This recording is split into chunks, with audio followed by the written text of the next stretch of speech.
dia, pessoal. Eu sou a Pamela e a minha dupla é o Jesaías. E hoje nós estaremos apresentando sobre o ferro fluido e a temperatura de Curie. Junto com esses dois conceitos, nós também iremos abordar o ferromagnetismo que está interligado à temperatura de Curie. O ferro fluido é um fluido que apresenta propriedades de magnetização na presença de um campo magnético. Isso ocorre devido à sua composição. Ele é composto por partículas ferromagnéticas diluídas em um fluido. E essas partículas ferromagnéticas são revestidas com tensoativos para impedir sua aglomeração, devido ao efeito das forças magnéticas e a de Van der Waals. E o ferro fluido, eles não indicam o ferromagnetismo, pois eles não retêm a magnetização na ausência de um campo externo. Então, na verdade, eles demonstram o superparamagnetismo, devido à sua grande susceptibilidade magnética.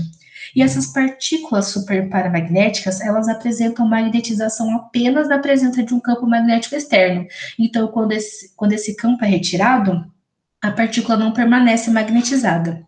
E os ferros fluidos permanecem como os únicos líquidos com propriedades magnéticas acentuadas e úteis para aplicações.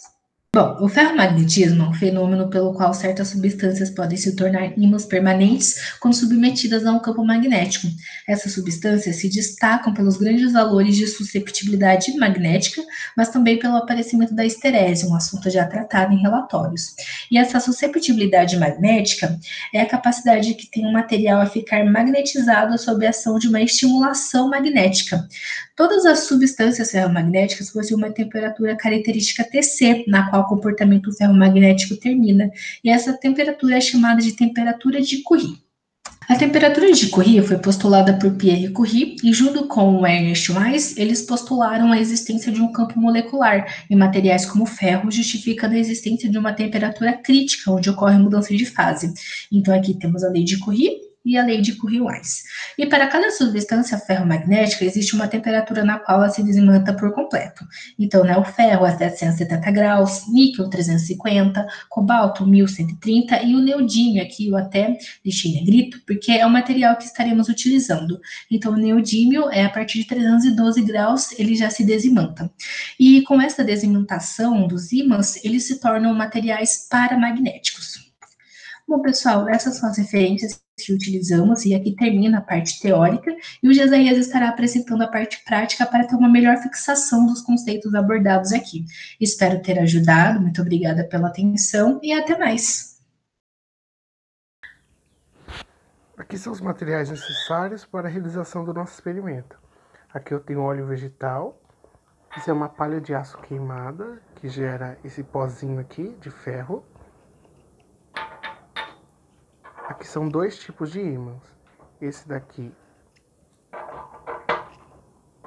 é um ímã de neodímio. Esse ímã é feito de terras raras. Esse é um ímã de cerâmica.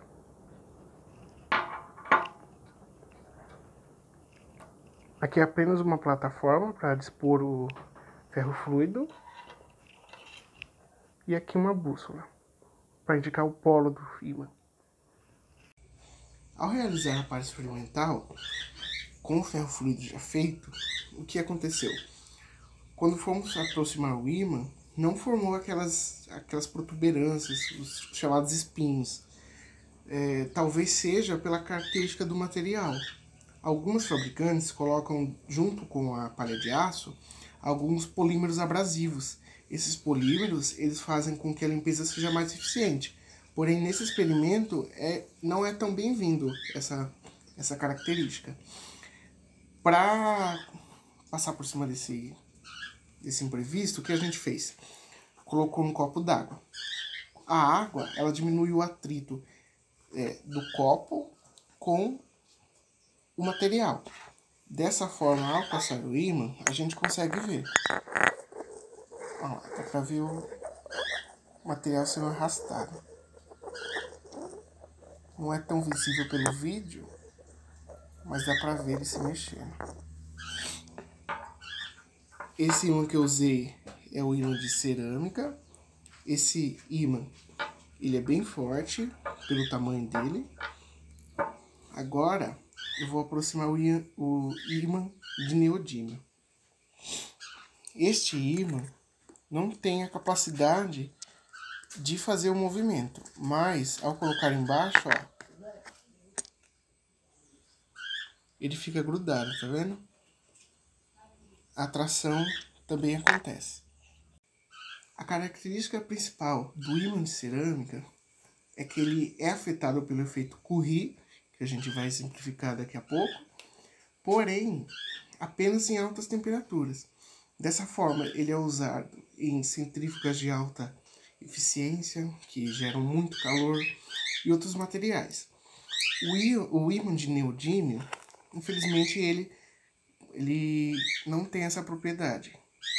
Ao aquecer em torno de 100 graus, ele perde a sua magneticidade.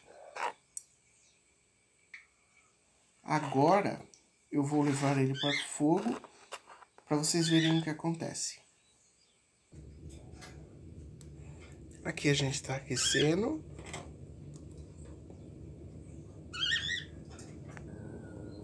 Para ter certeza que o efeito Curie foi feito de forma completa, a gente aquece por cerca de 1 minuto.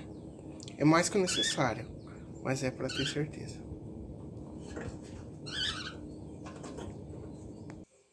Agora eu vou fazer o mesmo procedimento que eu estava fazendo antes.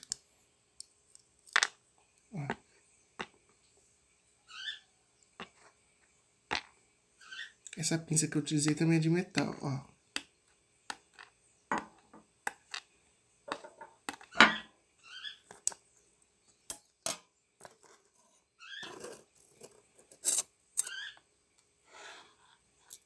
Dá pra ver, né?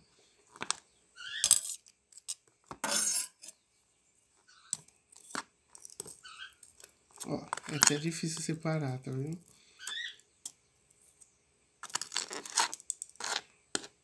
Mas aqui não acontece nada. De acordo com quando vai esfriando, ele vai voltando a sua característica magnética. Mas enquanto ele tá quente, ele continua não sendo atraído pelo metal. Dá pra ver que o que acontece é a característica magnética que ele perde. Porém, ao aproximar um ímã que não está quebrado, diga-se de passagem,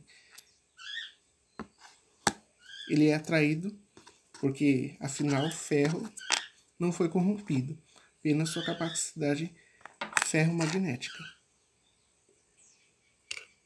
Ao aproximar a bússola, dá pra ver que não acontece nada, tá vendo? Ele ainda tá bem quente.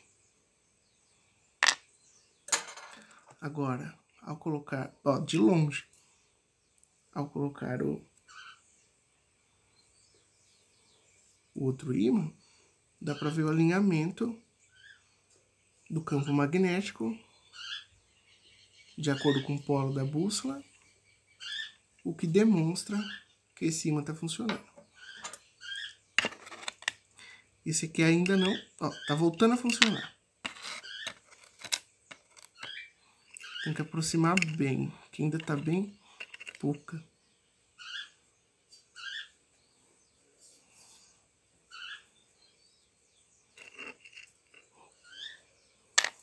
Espero que tenha dado para ver.